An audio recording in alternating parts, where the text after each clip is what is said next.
क्या है 33 करोड़ हिंदू देवी देवताओं का रहस्य? क्यों पुराणों में नहीं है इनका उल्लेख?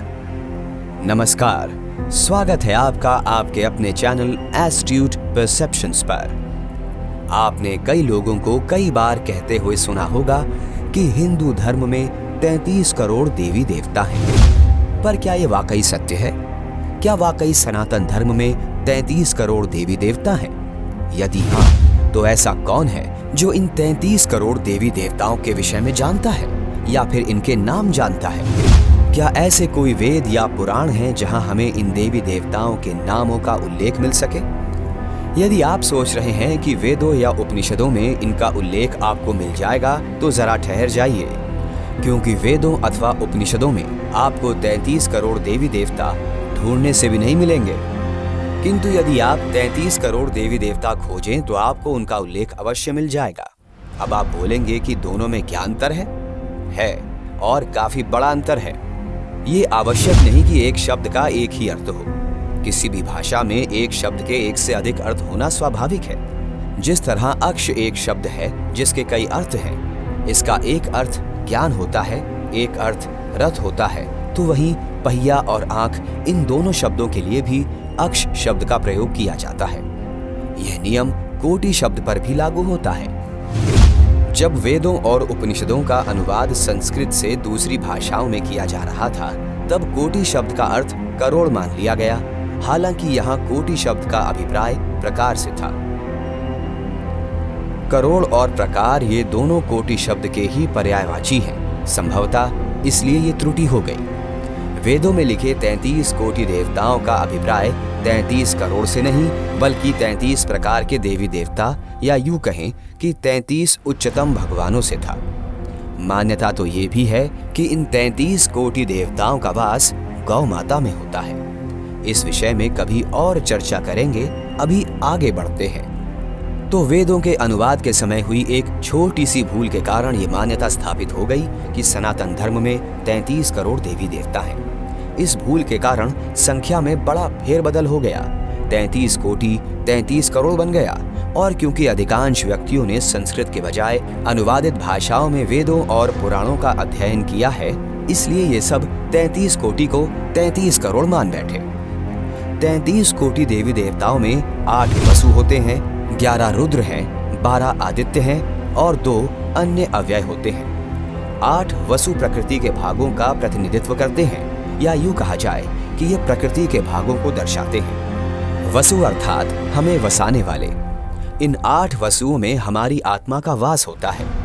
ये 8 वसु हैं धरती, जल, अग्नि, वायु, आकाश, चंद्रमा, सूर्य और नक्षत्र।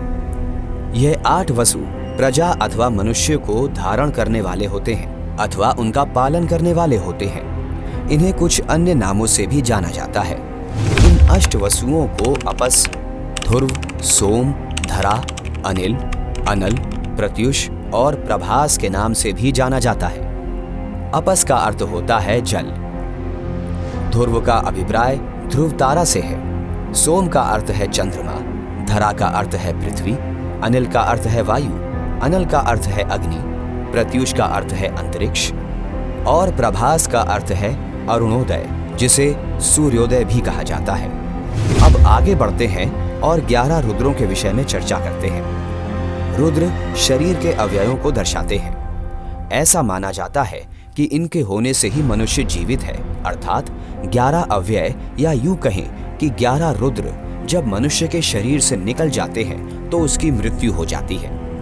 शरीर से निकलने वाले इन रुद्रों के नाम हैं प्राण, अपान, व्यान, समान, उदान, नाग, कुर्म, किरकल, देवदत्त और धनंजय। ये 11 जब शरीर से निकल जाते हैं तो मनुष्य अपना शरीर त्याग देता है और उसके सगे संबंधी रोने लग जाते हैं। इसीलिए इन्हें रुद्र कहते हैं। आपको कई जगहों पर ये 11 रुद्र इन नामों से भी मिल सकते हैं। 1 मनु, 2 मनु, 3 शिव, 4 महत, 5 ऋतुध्वज, 6 महीनस, 7 अमृतेरस, 8 काल, 9 वामदेव, 10 भव, 11 धृतध्वज। जब हम इस वीडियो के लिए रिसर्च कर रहे थे तो हमें अलग अलग जगहों पर अलग अलग नाम मिल रहे थे। हमारी समझ से जो नाम हमें सही लगे हमने उनका उल्लेख यहाँ किया है। इसके बाद आते हैं 12 आदित्य। जैसा कि आप सब जानते हैं कि आदित्य सूर्य को कहा जाता है और सूर्य समय को दर्शाता है।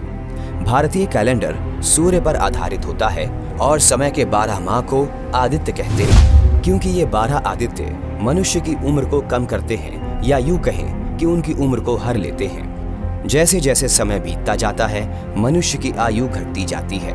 इन 12 आदित्यों के प्रभाव से ये 12 आदित्य 12 माह के नाम हैं: अंशुमान, आर्यमान, इंद्र, त्वष्टा, धाता, पर्जन्य, पूषा, भग, मित्र, वरुण, विवस्वान और विष्णु। आइए एक एक करके इनके विषय में समझते हैं। 1. अंशुमान, ये प्राण वायु का प्रतिनिधित्व करते हैं। 2. आर्यमान, ये प्रातः और रात्रि के चक्र को दर्शाते हैं। 3. इंद्र, ये देवों के राजा हैं और समस्त इंद्रियों पर इन्हीं का अधिकार होता है।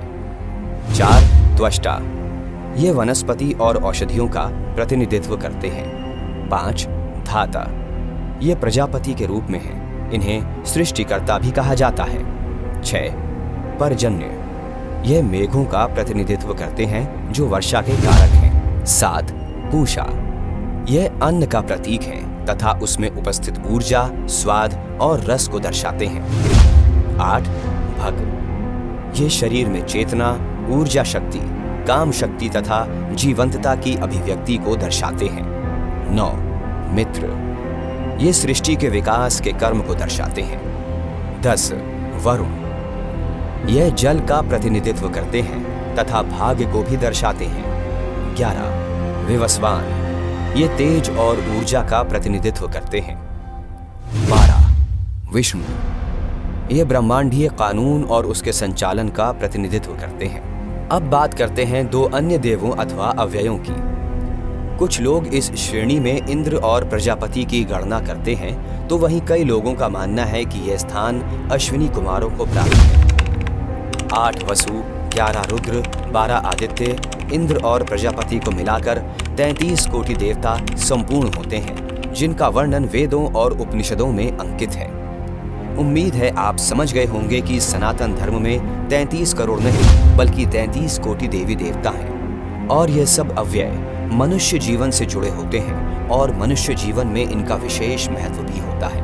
हमें उम्मीद है कि आज की आपकी ये वीडियो आपके लिए ज्ञानवर्धक रही होगी और आपको पसंद भी आई होगी। इस वीडियो को लाइक करके अपने दोस्तों के साथ शेयर करें और ऐसी अन्य वीडियोस के लिए हमारे चैनल एस्ट्यूट परसेप्शंस को सब्सक्राइब करें। हमारे द्वारा दी गई जानकारी में अगर आप कोई जानकारी जोड़ना चाहते हैं या कोई ऐसी जानकारी है जो हमसे छूट गई हो और आपको उस विषय में ज्ञान हो, तो कृपया हमें कमेंट करके जरूर बताइएगा।